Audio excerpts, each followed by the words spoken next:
So welcome and thank you for joining me today and to learn more about the National Prostate Cancer Biodigital Twin Project.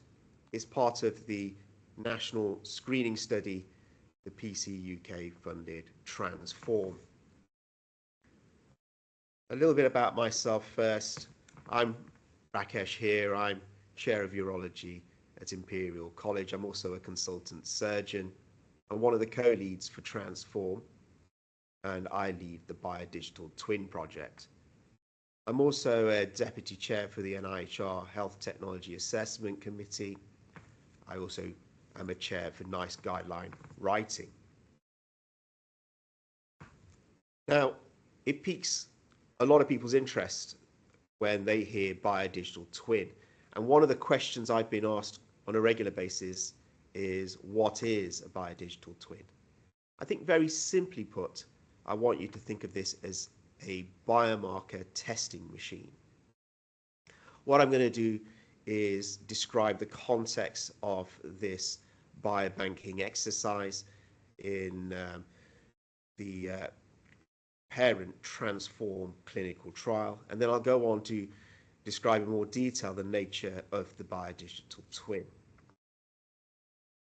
First of all, a quick introduction to the Transform team. You have Professor Hash Ahmed, based at Imperial, who's done much of the heavy lifting, along with Rian Gabe from QMUL, who is our trialist. And what we also have is a panel of experts, including Professor Emberton and Professor Moore from UCL, who have been pioneers, along with Professor Ahmed, in developing MRI in our prostate cancer diagnosis space. We're also supported by Professor Ross Eales from ICR, who has been developing the polygenic risk score, which is one of the biomarkers that we will be testing, and she's also supporting me with the biodigital twin effort. There's a large number of co-applicants, all playing invaluable roles in various domains of research science, qualitative, health economic, etc. Also an opportunity to thank our funders, who are primarily Prostate Cancer UK, supported by NIHR and Movember. So let's learn a little bit more about the Transform clinical trial. A bit of background: many of you will appreciate prostate cancer is a serious disease which accounts for over 12,000 prostate cancer deaths a year in the UK. We know from European screening studies that PSA screening can reduce prostate cancer death by 20%. However, PSA screening is not recommended. The prevailing consensus is that the harms outweigh the benefits. So we potentially biopsy too many men. There's too many side effects from biopsies. When we have diagnoses of prostate cancer, many will have indolent disease, and many men will end up being overtreated. However, there have been significant advances in the way that we diagnose prostate cancer over recent years. The major catalyst in this space has been the use of MRI. We can now triage better those men that have potentially significant prostate cancer. We can localize those areas within the prostate gland and therefore target and therefore give a more substantial increase in our detection rate.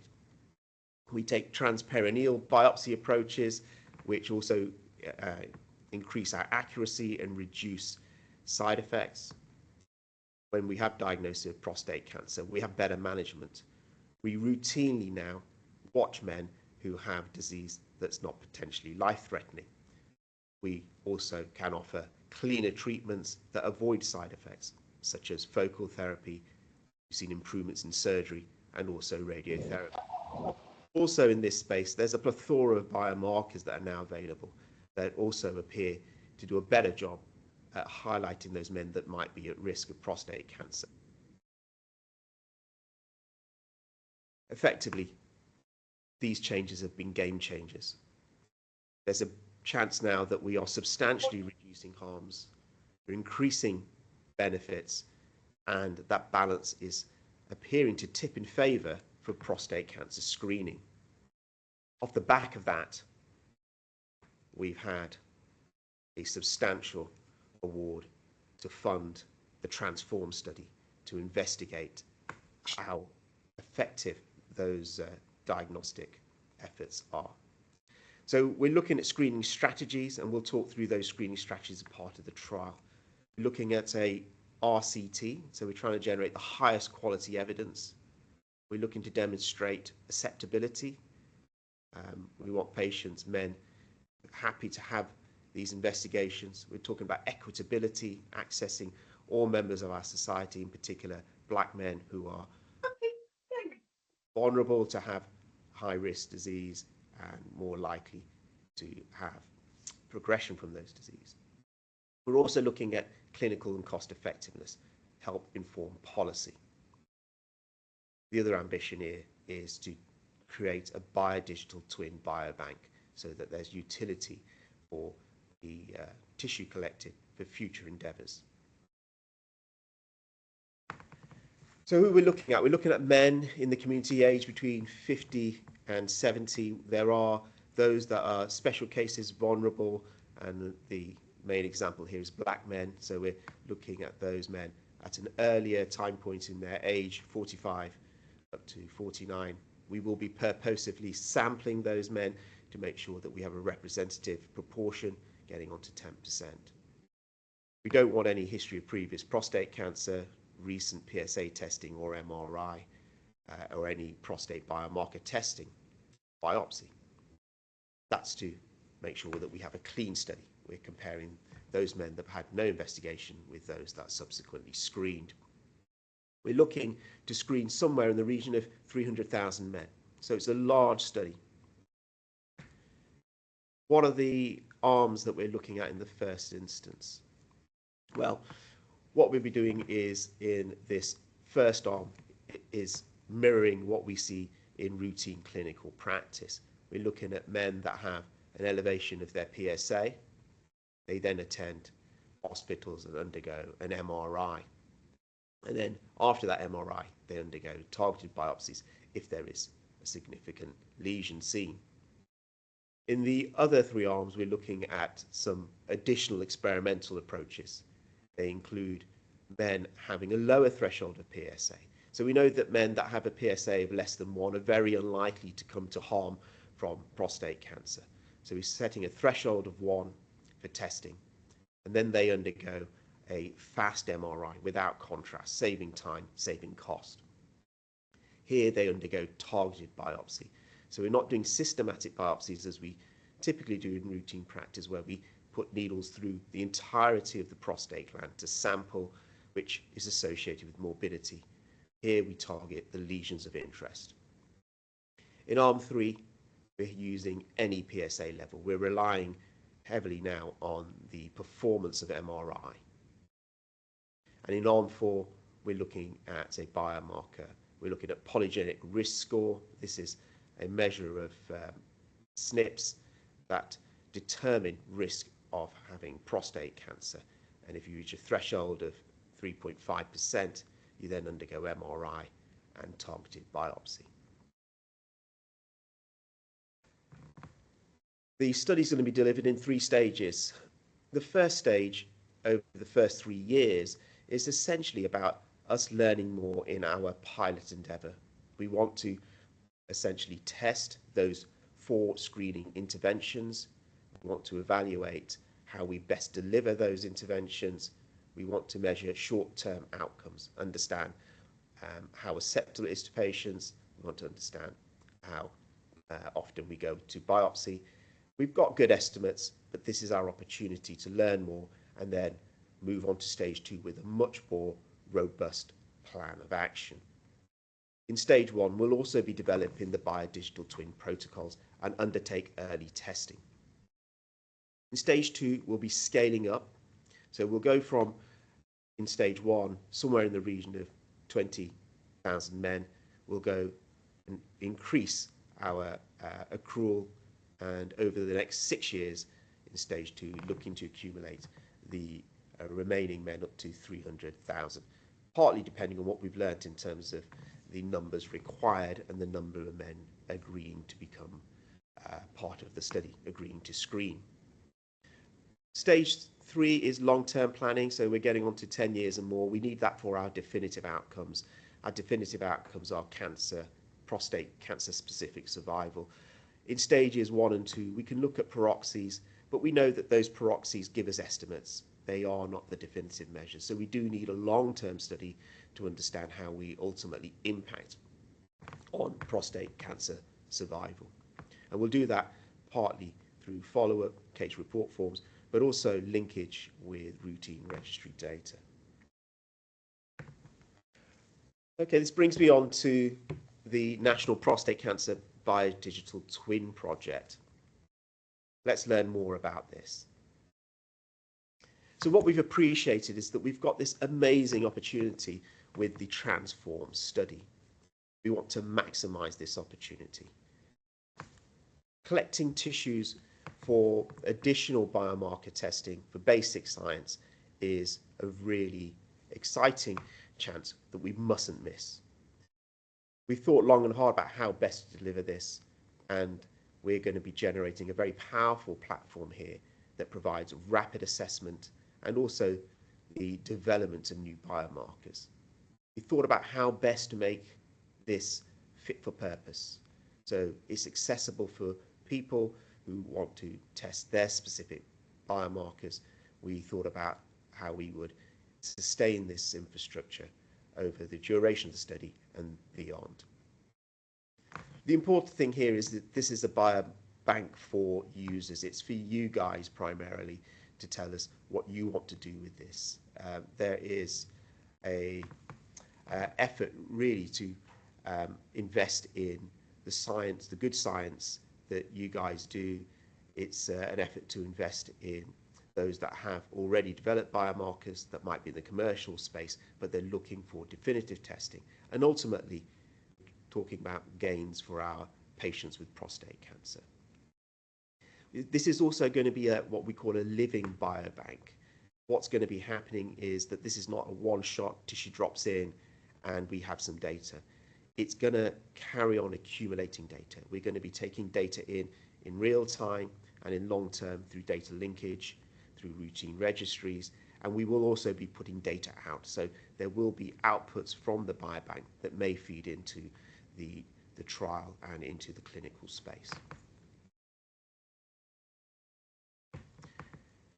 So let's have a look at what we're looking to collect. So it's a biobank, but biobanking it goes beyond just collection of tissues, as many historically may think. We'll be collecting a large amount of clinical data. This will be through very detailed captures through the case report forms from being within the study, and that will give us the highest possible resolution on those individuals' clinical histories. In the longer term, you've heard there will be linkage to national registries. Many of you will be familiar within the UK, there is a national prostate cancer audit which demonstrates its power in collecting very important outcomes for men with prostate cancer, including treatment and long-term clinical outcomes, including survival. Within the study, we'll be collecting a lot of MRI data. There'll be a lot of digital imaging, and that'll be approaching nearly 200,000 men. A fraction of them will go on to have additional imaging as well, which we will capture. That could be a CT or a PET CT. You'll appreciate that there'll be a fraction of men that come through the screening program that ultimately end up having a prostate biopsy. So that affords an opportunity then to collect digital histology. From those patients, we'll also be able to collect a large number of biological samples.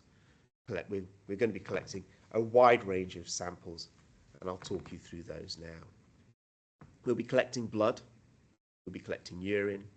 We're interested in the microbiome, so we'll be collecting fecal specimens. Those that undergo biopsy will be collecting prostate tissue biopsies. We'll be collecting biopsies not just from the tumour, the targeted biopsies. We'll have protocols to look at those biopsies outside of field, and also we're going to see a large number of biopsies that come through that are effectively negative controls. There'll be a fraction that go on to have prostatectomy as their treatment, and we'll be looking to collect additional tissue from prostatectomy, including lymph node tissue. Men will also be undergoing checks for the polygenic risk score, for which we'll be collecting saliva from mouth swabs. The important thing here is we know that we can just put this in storage. We can put them in freezers, on shelves, etc. But over time, tissue can degrade. So what we'll also be doing is processing tissue that comes through. We'll be putting together archives of DNA, RNA, and protein extractions, giving us longevity and hopefully provide more utility for you who want to do the biomarker testings. We will be collecting multi-omic data. There will be, for a fraction of those, some measures such as sequencing that will provide a large amount of additional data that is digital and therefore not prone to consumption in the same way the actual biospecimens would be. So let's think a little bit more about biomarkers and their utility. A lot of focus is going to be on the diagnostic biomarkers. Ultimately, this is a clinical trial looking at diagnosis. And I suspect a lot of people who may be interested in biomarkers are thinking about prostate cancer diagnosis. But what we will have, as you've appreciated, is a very detailed history on the natural history of those individual patients. What that then does, it affords us to also understand factors that may be predictive, prognostic of prostate cancer. So we may be able to better define those that have higher risk of progression, therefore need treatment. We may be able to define biomarkers for stratification of treatment, providing personalization of care. An example there might be a biomarker that provides radiosensitivity. So therefore, we can channel some men down that route. There may be companion biomarkers. So there may be some adjuvant treatment or neoadjuvant treatment that may come through at some point, and we might want to understand, is there a way that we can select those individuals out? There are some examples already of identifying patients that might be targeted with specific phase 1, phase 2 therapies. An example there is using digital pathology, which through scanning alone may identify specific mutations, including P10, and you can have P10 targeting therapies.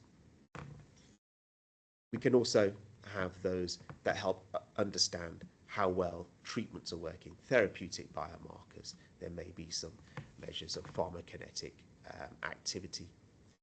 We can also think about biomarkers that flag up concerns around safety. There may be complications with certain treatments, and we may be able to think about biomarkers that predict those or ultimately measure those in real time. A hot area is monitoring patients for recurrence. Those with higher risk disease do have a risk of recurrence, and although there's a huge endeavour on early detection globally, one of the highest risk groups for recurrence remain those that have had cancer before and have had radical curative treatment. And that's a group where there is clearly an unmet need, where we need to better understand how we can detect those cases early and offer additional treatments. Let's think a little bit more about the mode of biomarker. There's lots of different ways in which we can measure biomarkers. They'll come from the biological specimens. It could come through imaging. It could come through pathology. What we have now is advances in computing power, and also advances in coding, machine learning, and artificial intelligence meaning that there's a number of methodological approaches we can use to do something that we couldn't do before, which is process huge amounts of data, but also take these different modes of measure, biological, imaging, pathological, and integrate them in a multimodal model. So we're looking at the potential here to consider multimodal measures, consider multiomics, and have the power and the ability to deal with high dimensionality data. So that's of huge interest for a number of potential stakeholders, both academic and commercial. The value of the biobank will span all the way from discovery, some core basic science, understanding what is going on at the very heart of malignant transformation.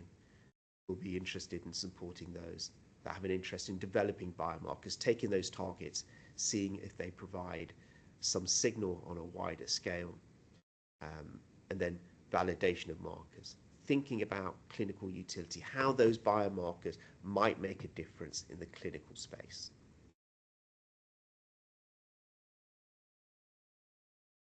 So you've heard we're thinking about a biomarker testing machine, and one way that we think we could provide utility is through this concept of a living biodigital twin. What we'll be doing is splitting tissue collection. So as tissues come in, they will undergo conventional archiving. That's for long-term storage, and these are tissues that will provide invaluable insights in the longer term for tests that are yet to be thought of, technologies that are yet to be developed, and that's, if you like, thinking for the future. But actually, already, it doesn't take much effort to go on PubMed and to do a simple search for prostate cancer biomarkers, or a Google search, and seeing that there's loads of commercial entities that are promoting their biomarkers. They've all got good signals. They all tell you how amazing that they work.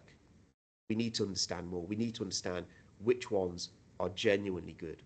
And what they all seem to lack is an opportunity to undergo prospective testing in a large scale, in a contemporary cohort of men coming through in our clinical practice. Well, herein lies the opportunity with the living biodigital twin and the Transform study. So we'll be splitting tissue collection, and the other fraction will undergo real-time testing. What we're looking to do is to connect to partners who say that they have a biomarker with a signal of efficacy, and we'd like to essentially run your biomarker for you, and we can learn if your biomarker is giving a signal that is reliable or not. The other aspect that makes this a living biodigital twin is that we will be having real-time updates as we go through longitudinal data capture and our case report forms. We'll be learning more and informing our model, and ultimately we will have real world data from registry linkage. So let's think a little bit more about this idea of real-time testing. There'll be a number of potential partners out there that have got a strong signal based on a number of reads from other archive banks, other tissue real-time testing. The issue here is, has it been tested at scale? Has it been shown to have clinical utility? What we will look to do is to run a number of these experiments in parallel, and what we will have is a early pilot endeavor. So we're looking at perhaps somewhere in the region of 50 samples, 50 participant samples for you to test. So we can run them with, say, test 1, 2, 3 at one time, depending on the stage of our program and how how our uptake is running. So we would imagine in say stage 2 of our work, we can accommodate a large number of arms for multiple testing. The idea would be to see very early on if there is a signal. And if there is a signal, fantastic. That's our stop-go criteria. We can then invest. There may be some that don't meet the threshold, and at that point, we will simply inform that they haven't been successful, the biomarker is not compelling enough, it needs potentially further development, and it may be a chance to go back to the drawing board to develop a better test. For those that then pass that first stop-go assessment, we will have learnt something about the biomarker. We'll have an understanding in this contemporary cohort affecting our most current clinical practices what the performance of the test is likely to be. Certainly a good estimate. What we want is a definitive estimate that then could inform the value of that test for clinical practice. So those tests then may go on to full testing, and which we will do with a number of interim analyses to check that we are progressing in the way that we thought. What we have to be mindful of is that this is a limited resource. When the tissues come through, they are going to be consumed in real time. And as we consume that, then it means that there's less tissue available for other endeavours in the longer term.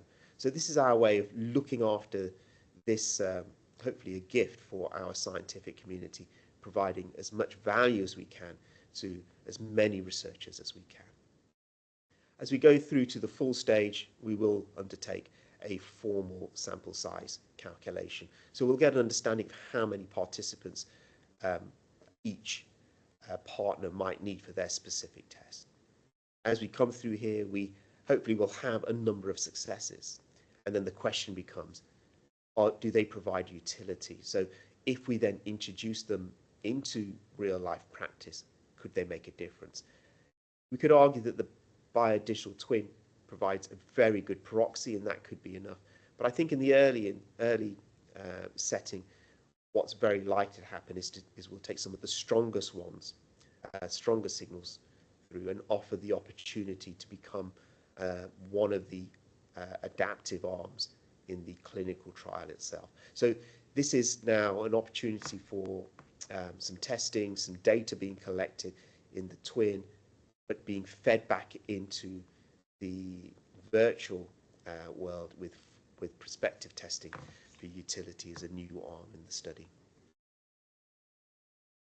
So let's talk a bit more about the twin concept, because there is an opportunity to go beyond just simple biobanking, beyond just simple sample testing. We are now seeing next generation modeling come through in industry, in particular manufacturing and in engineering. Here's an example looking at the aeronautical industry. So what we've got is a real aeroplane where we take a number of measures. Those measures are then recreated at the highest possible resolution in a in silico world as a twin model. The idea is to create this kind of identical twin, take as much data as possible. What we can then do with the twin is then use a number of machine learning processes, a number of AI processes to make predictions. We learn about behaviors, we make predictions, and we can then see how those predictions compare with the real world. And that means that iteratively we can feed back and forth between the two models to make that twin model as representative as possible of what's happening in the real world. There's a data flow that works back and forth between those two versions.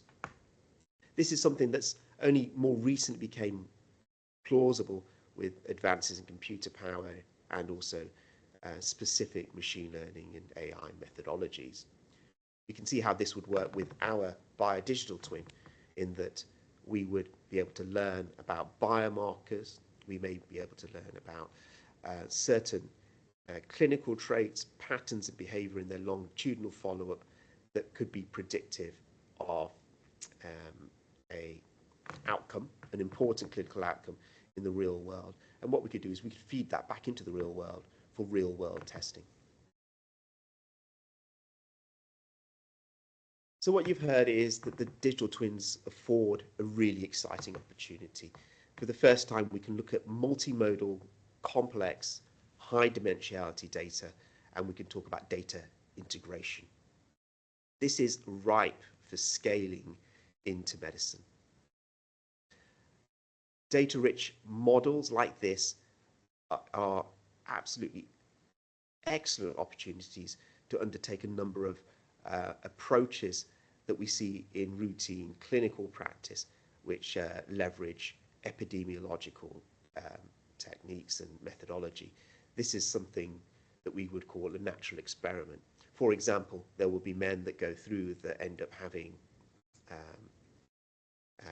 surgical treatment with or without lymph nodes.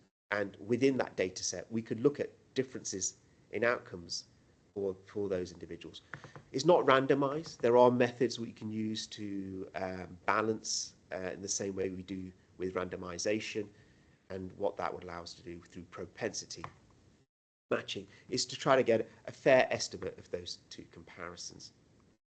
We can even prospectively design studies in those cohorts. This is called emulation, trial emulation, and what we would do is try our best to take data sets, look at any missing data, look at any potential biases in data, and then undertake randomization of those data to make comparisons within this large cohort of 300,000 men. Again, this is a methodology that's routinely used in clinical trials. The power of doing these approaches over the gold standard, which has been randomized controlled trials, is that it affords much higher efficiency. It's really, really burdensome to run formal clinical trials.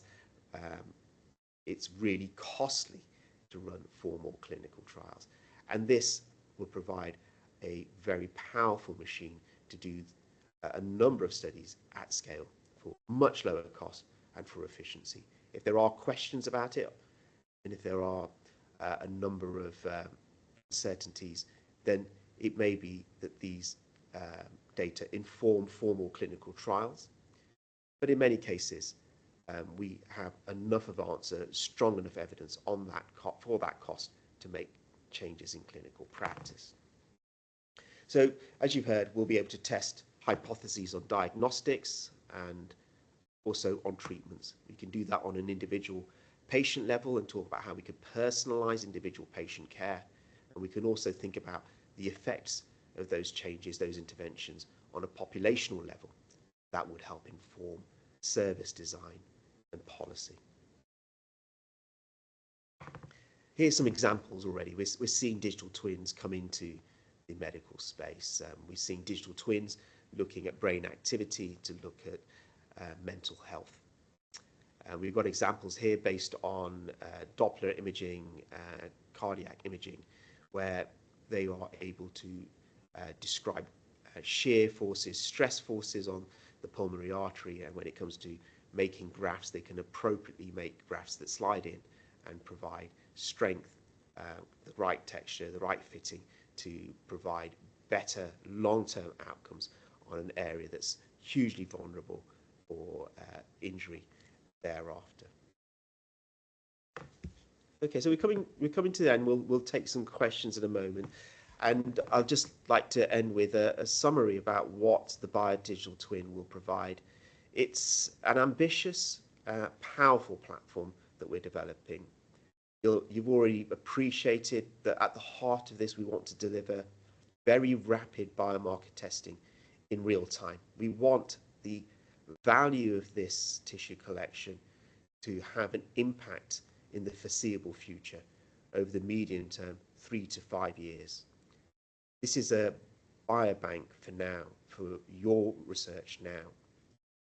We're interested in discovery science. We're interested in understanding more about the biology of prostate cancer, provide opportunities for new targets, new biomarkers, and also to understand more about potential opportunities for treatment. We have now the power to look at multimodal biomarkers in an integrated fashion. In and around that, we'll be able to develop new methodologies as well. There are emerging approaches in AI, symbolic AIs, for example, is a way that we can look at processing very complex data from a number of different sources into an integrated model. We can simulate health technology assessment. So we have an opportunity to deliver potential clinical trial work at space in this data. So we can test a number of different technologies. These could be surgical. We can look at putative impact from drugs. We can look at putative impact from biomarkers. We have an opportunity also to embed within the model a cost-effective analysis. There is a huge health economic program as part of the larger parent trial, the Transform study, that will provide costs that can also be layered onto this model. In fact, the model architecture here will not be too far away from what that would be developed within the health economic model. And what we may be able to do is inform commercial partners on what an appropriate funding envelope, a cost envelope might be for their product to be competitive. We'll also be designing this study with the eye on the future, with an eye on collaboration. We know there's lots of other endeavours in and around prostate cancer, lots of other trials or studies that are collecting tissue. An example may be Our Future Health, where they're looking at risk factors, the etiology of disease, and of course cancer is a really hot space for them. So an opportunity to link through recontact, through formal prospective consent of patients to be recontacted provides that opportunity. We also have one eye on a really hot space that's growing and becoming increasingly part of our lives, which is wearable technologies. And again, an opportunity to work with some of those providers to think how we can link those data to our work here to give a better rounded picture of what a twin would look like and how that might inform important outcomes in prostate cancer. A little bit about how we're looking to work. Our operational approach is obviously going to be tailored to who you are as you approach us. There'll be academic collaborations. There may be more of a focus from the academic team in discovery, into translation, and from our commercial partners, there may be more of a focus on biomarker development and biomarker validation. And we will draw up our appropriate contracts and look at mechanisms for cost recovery and also looking at foreground IP. Now, it's important to bear in mind that this is a very expensive endeavour, and with that, we do need to think about how we sustain this programme for the long term. So we are going to be thinking about cost recovery. So we will talk about models by which we would look to share materials, undertake testing for you guys. And for example, if you're an academic partner, you may be looking at grants that allow you to access the material, and we can support that accordingly. If you're a commercial partner, it may be that there's a cost required to access those materials. Okay, so just finally to say, we want to hear from you. We're in this early stage, as you know, where we've got 3 years of developing our protocols, learning more. We're trying to make this as successful, as effective as possible. And in that first year or so, we really want to have a better understanding of what you're looking to do, what your tests are, what biomarkers you've got ready, what your signal of efficacy is, and how we can best help you. Contracting does take time. The earlier we hear from you, the better it would be. Please reach out. You can reach out to me directly, or you can come through to our Transform email, both on the screen here. With that, thank you, and I'll be happy to take questions. Okay, I'm just opening up the chat. Let's see. Oh, I've got a question here from Wesley Sukadao. And I'll work through intermittently between the chat, and I can see some hands being raised already. So if there are questions, please do raise your hands, and I'll go back and forth. But let's see what Wesley was asking. Will you consider the amount of sample a partner might need? Some modalities require more than others. Is there a cut-off threshold for eligibility? So Wesley, that's, I think this is at the heart of why we've thought about providing real-time access. What can happen is a bit of a fait accompli. The tissue's collected a certain way and there's a certain volume, and if you then try to access that with your specific biomarker, then the processing has meant that it's no longer fit for purpose. We wanted to make something fit for purpose. To make it fit for purpose, we need to be doing that in a prospective fashion. So we'll be looking to speak to people like yourselves and other stakeholders about what your protocols are, how you want the tissue processed, and what tissue you need, how much tissue you need. And we will look to design for you a bespoke tissue collection, meaning that we can really test with robustness how good your biomarkers are, or help support your biomarker development. The second part of the question was, is there a cutoff for the threshold? Is there a cutoff threshold for eligibility? Yes, so it's a precious resource, so we do need to think about how best we use this resource.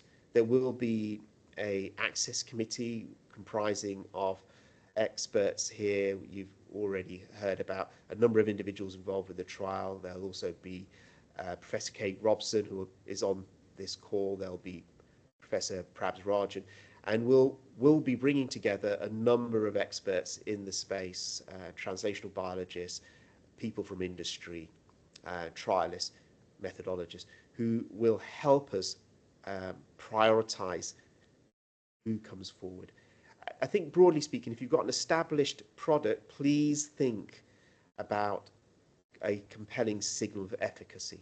That's what we really need. We need a signal of efficacy, and then we can start our conversation from there. Those that are looking at developing projects more in the basic science, the translational space, yes, we want to help you, but there'll be a different threshold. As we discuss that, we'll be thinking about the innovation of the science, the potential impact of that science. There's, I'll go to Richard Clarkson next, please. Richard, if you want to turn on your screen as well so we can see you. Richard, hi, Rakesh. Again, hi. Yeah, absolutely great to hear this initiative, and thank you to PC UK for funding it too, because I think it's a really fantastic thing that you're doing. I just wanted, it's really a follow-on from the previous question, actually. The advantage, the potential advantage of this is that researchers will be able to access samples. It wasn't entirely clear from your answer whether the researchers would be able to receive the samples themselves once you've established a suitable processing protocol. Unlike our Future Health, where they retain the samples and effectively do the assays for you, I just wanted to confirm what your model was, whether the samples would be processed and the assays performed in-house, or whether the samples will go out to the researchers. And just a quick additional comment is, from personal experience of running a biobank in several other tissue types as well, there are often very unreasonable expectations of researchers, poorly informed on both the processing and the amount and type of samples that they actually need for their work. So you're going to have to make sure that there's a really good gatekeeping process in there, obviously. Richard, I think I'll just take that latter point and echo the advice and steer that you've given there, that we must make sure that we use this tissue, this resource, as carefully as possible. We've got to be respectful that there's a huge endeavour that's going into this, a colossal amount of sunk cost, and of course patients who've given up their valuable time and they've given up valuable tissue. So we have a fundamental respect for that, and there will be a number of checks in place, a due diligence that are you asking for the right things. We want to very early on get an understanding if this tissue is fit for purpose. So if you are a researcher looking at say discovery science. You're looking at trying to understand if there is, say, for example, in prostate biopsies, if you wanted to consider some sequence. Let's just make an artificial experiment here. Say you were interested in those frozen samples and you take them and you want to do some spatial transcriptomics.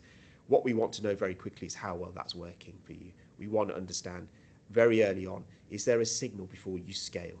So we will be doing a number of checks to make sure that material is not being wasted. We know that a lot of people will put together fantastic applications and they will sound brilliant, but we do need to make sure that there are a number of gates, a number of checks in place to look after that tissue. Richard, go back to your first point. I think it basically boils down to what the purpose is for an individual's endeavour, because people will turn up with different efforts, with different philosophies. There may be people who are looking to learn more about the effect of radiation, for example. And they may be interested in getting tissue samples through, and it's going to go to their lab. They're doing a bespoke testing. They have a very special technology. There may be, for example, NanoSeq technology, which is colossally expensive. It's not available everywhere, but it may go to their labs. If you have a commercial product, then what we are keen to do is to invite you to really put money where your mouth is, bottom line. What we want you to do is to say, we're selling a product, this is how it would work in your labs. This is how it would work in a NHS lab in the country. This is how it would work in a CLIA lab, say in the States. We will have a good laboratory practice, laboratory set up here in Newcastle, the Biodigital Twin Laboratory in Imperial, and in those two places we will be able to process tissue. Ideally, we want the material coming through to us. The main testing point will be in Imperial, where I'll be employing a large number of staff that will act as a laboratory in the UK, in Europe, in Singapore, in Baltimore. So what we would do is take your protocols and we would run the samples for you and we would do the testing. I think that's the most robust way to do the testing, and it provides the greatest transparency on the outcomes. Of course, we're willing to help. We'll talk to any partner about making sure that we're delivering their technology in a fair way. We'll make sure that we'll do the internal checks, the controls work, the positive, negative controls are right. We run a few samples, make sure that we're going to give a fair assessment. So, Richard, in short, to answer your question, is it depends what people want to look at. And to that point, I think I may have addressed some of Adriana's question that was also in the chat. I've also appreciated some questions in the Q&A, and before I move there, I'll just take the last 2 points. The last point here in the chat, which is there a thought on testing liquid biopsy-based biomarkers? And the answer is absolutely. So depending on what tests you want, we'll be collecting the tissue accordingly, and part of the prospective collection will be looking at collecting urine, collecting blood, and processing accordingly. So we will be spinning down blood for cell-free DNA. We will be undertaking some checks to pull down cell-free circulating tumour cells. And we have a number of people that are really interested in looking at those particular measures. So I'm just going to go through to the chat now. I go to into the questions. I'm going to go to Tanya. Will samples be collected by professionals, or is there consideration for self-home sample collection, e.g. saliva? So yeah, we are collecting saliva anyway as part of a bespoke kit for our polygenic risk score. But there may be some companies that have designed their collection accordingly. So yes, we are quite happy to take your collection kits. What we'd like to do is recreate, as you've heard, what it would be like in, say, an NHS setting. So we would use your kits, to receive tissue, and we'll be happy to process them accordingly. I'll come to Tito next. Tito, please. Please do turn on your camera, Tito, and say hello. Oh, sorry, Rakesh. Good morning to you, and what a wonderful way to start the day. My question is simple, Rakesh. It's the frequency of sampling. You know, the monitoring you've mentioned, what a great opportunity that could well be. And, you know, when you're collecting samples, be they images or biomarker, blood-based, urine-based, whatever, how are you working out the frequency of monitoring those samples?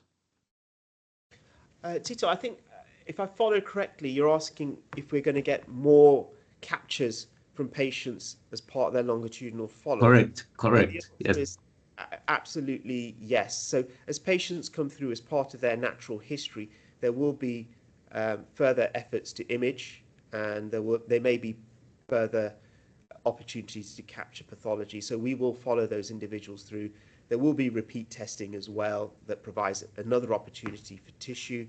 Regarding tissue collection itself and making sure that's robust, there will be ongoing quality assurance of tissue, how effective the archive's working, and we'll have a large governance program in place, making sure that the tissue stays fit and healthy over the duration of the curation. I'm going to go now to Atara Joshi, who's asked can I clarify if all 300,000 accrued men will have an MRI done? No, not all of them. So there will be those that are in control arms, and there will be those that ultimately have an MRI done in the experimental arms. So a large proportion of that 300,000 will have an MRI, getting on to 200,000. I'll keep working through the Q&A. Russell Watkins, good to see you again. It has been a while. Hi, Russell. When you look at the cost effectiveness, can you give us an idea on whether your modeling brings in holistic data, such as surgical outcomes and the impact on wider social care of recovery? Well, that's a tricky question, because we're not directly measuring. We're not going to have case report forms for surgical outcomes. So what we can, though, do is that there are a number of very contemporary studies that are running for this example of surgery. So we will have high resolution cost and morbidity, health-related quality of life data coming through from a number of studies. In particular, the one I'm thinking of is the LIPS, where we're randomizing patients to having lymph node dissection or not, and we can essentially lend that data across, so we can still inform our model. When we can see opportunities to make our work as efficient as possible, then that's what we'll be looking to do. Let's move on to Lewis Murr. Will you have the ability to access metabolic signatures with the diagnostic potential in liquid biopsy? So the answer is yes. It's a rapidly evolving space, metabolomic and immune profiling signatures. There are a number of commercial kits available out there, and we know that there are a number of researchers out there that are interested in this space. We'll have that conversation and design our collections in a bespoke fashion for that very purpose. So if people are looking at capturing the protein within the blood samples, for example, or they are looking at tissue to process for metabolomic signatures, then yes, we'll be keen to support that. If you're a company that's wanting to, not without naming names, that we know there's a number of people out there that are promoting this. If you're a company that wants to do this, then you'd be really welcome to connect with us, and we'd love to do those testing for you. Okay, so I've seen some of the questions pop back up in the Q&A, which I picked up in the chat. Yongji, lovely to see you again. And will 50 participants for each diagnostic outcome, such as a biopsy outcome, groups, or in total for mixed outcomes?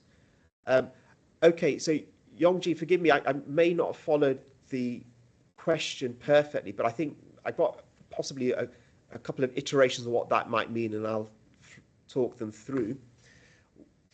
For those 50, what we're looking for is a correlation with very early outcomes. So we can't unblind the data. You know, there's a clinical trial that's running, but we can link in with those tissues very simple measures such as, is the biopsy positive or not?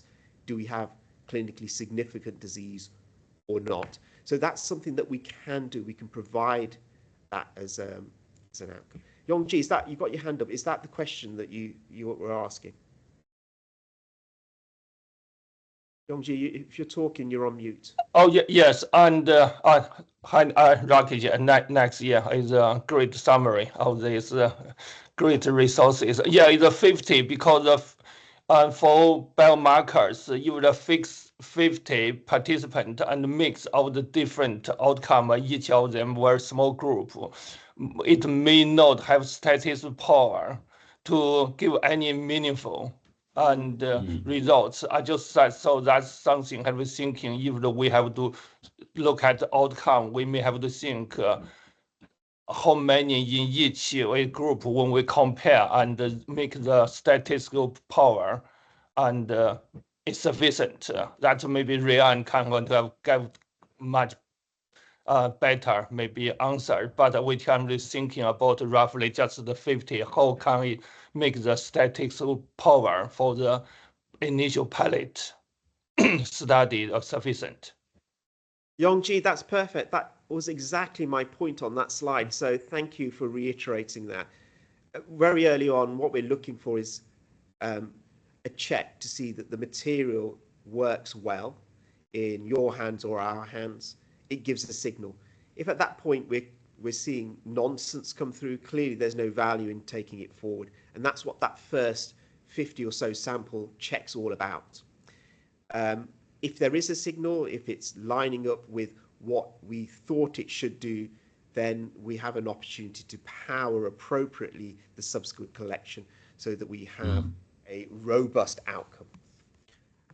Okay, let's go on to... Okay, yeah, great, thanks. And just add clear now, so it's a text technology rather than the signal is rather than is the clinical significance. So that's maybe my understanding now. Yongji, that's spot on. It's a feasibility testing. It's an understanding of the diagnostic estimate, and then we can go forward from there. We just want to rule out anything that's nonsense so that we can stop and not waste valuable resource. And those where there is a good signal, clearly we're going to be committed then to formal testing. So moving on to Daniel Brewer. Dan, hi, nice to see you again. How will this study cope with different needs in terms of collection protocols of different users at different tissues? Okay, so I think, Dan, I've spoken to that. We are going to be making bespoke collections.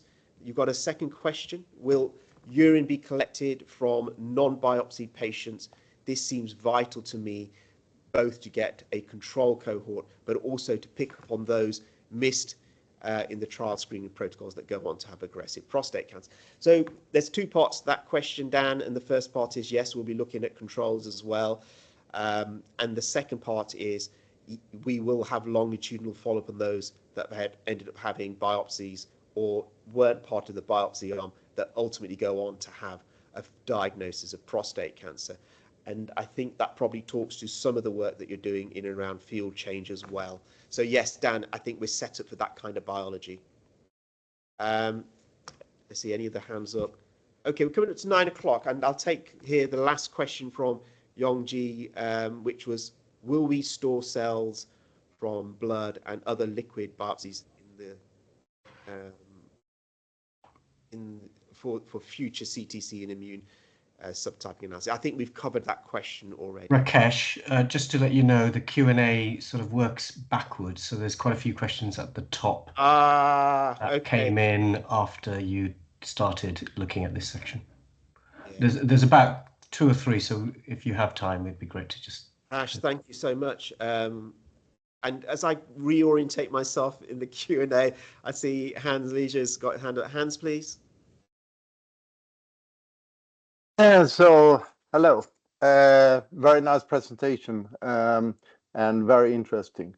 So I have a question, or actually two questions regarding the parent, the transform RCT, because, and this is, oh, this may be due to that I'm not fully read up on the parent, but one question is rescreening, because you didn't mention about that, and we know that a one-time screening compared to repeat screening has very different characteristics. So I think that's an important part. And the second part that is somewhat tied to that is regarding the 4 arms, because you mentioned that they will be evaluated progressively between stage 1 and stage 2. And that does that mean that you might possibly drop one of the arms when if there is a repeat screening, which I actually assume there is, but I haven't heard, and then consequently that you expand one of the others and so on. So these are my 2 questions. Hans, spot on. There will be repeat screen testing as well, and this is an adaptive trial design. So what we mean by that is we take our arms, we work out which has the best signals, which are competitive, and we take those forward. It may be that, for example, one of the arms, maybe MRI alone, might not be compelling enough. So that might get dropped.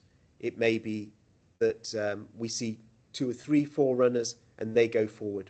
And what we'll be doing is even considering the addition of new arms based on new emerging data, and hopefully through the biodigital twin. So testing through the biodigital twin might provide then a doorway into the formal clinical testing as a new arm. Thank you. That's very, very informative. Thank you a lot. Let's move on to Husman. Sorry, I can't quite there. I can see the rest of your name now. Husman Henkjan. Husman, you ask us, will there be an effort to develop transparent benchmarks to compare AI and biomarkers? Great synergy with our ongoing efforts in PICAI trial on prostate cancer MRI AI.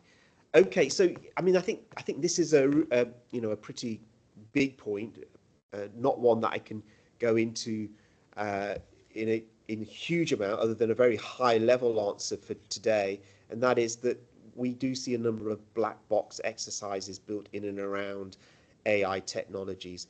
And what we want is to be thinking about explainable AI. We want to be at a point where we can use our AI and our biomarkers in a way where it's clear and it's been transparently reported. So in summary to your answer, the answers are yes, that's what we're going to be doing. We want to make sure that the data that we deliver, the science that we deliver, is believable, it's robust, and gives other people the opportunity for it to be reproducible. Got a question from Charlotte Bevan. You hope to offer prospective bespoke sample collection for a given biomarker study, perhaps using different kits and or protocols. Does the existing ethics cover all eventualities, or will amendments be required? So this will be a program of tissue collection where we will try our best to try to get as open an ethics and governance framework in to allow flexibility and agility. Ultimately, when you think about a patient's perspective, they're giving blood and they're giving whatever tissue, and that's something we can build in prospectively. But changing things like the media it's collected in, the kit that it's collected in, isn't something that impacts specifically on a patient's perspective. So it's quite likely that we will get through for those examples. However, there may be specific tissue types. There may be somebody that's looking at post-ejaculatory urine, for example, or maybe looking to collect ejaculate, and that might require more bespoke ethics. And if you are looking at doing something a bit unusual, please contact us as early as possible, and that's something that we will then need to go through another regulatory review. Moving on to Jonathan Sadler, how are you going to initially identify the cohorts? Okay, so that's part of the main full trial. I'm going to simply signpost you to Professor Hash Ahmed's excellent overview in his webinar on Wednesday. That's available on the PC UK website, and that will take you through that process in much more detail. Anthony Ricks asks, question about longitudinal testing. Apologies that I was not clear from the earlier discussion. Will participants undergo repeat testing of PSA, or is a single screening intervention planned in the main trial? No, there will be repeat testing. I think we covered that with Hans. And then Andy Howlett, how can industry partners who can support with practical delivery of the forearm, how can they support practical delivery of the forearms, e.g. by providing access to MRI scanning, engage with the trial organised? Fantastic, that's of interest. I think reach out. At the end of the talk there was some email addresses there. Please reach out and we'll be happy to learn more about how there may be an opportunity for collaboration there. So thank you. I think that's all the questions. So with that, I'll bring our meeting to an end. If there are any further questions, I'm very happy to take an opportunity to meet personally. I'm keen to meet as many of you as possible, learn about your project, see how we can help. There will be a recording of this webinar uploaded on the PC UK website as well. So please do take time to reflect again. And in the coming months and years, very much look forward to meeting many of you. Please spread the word, and wish you a very good day. Thank you.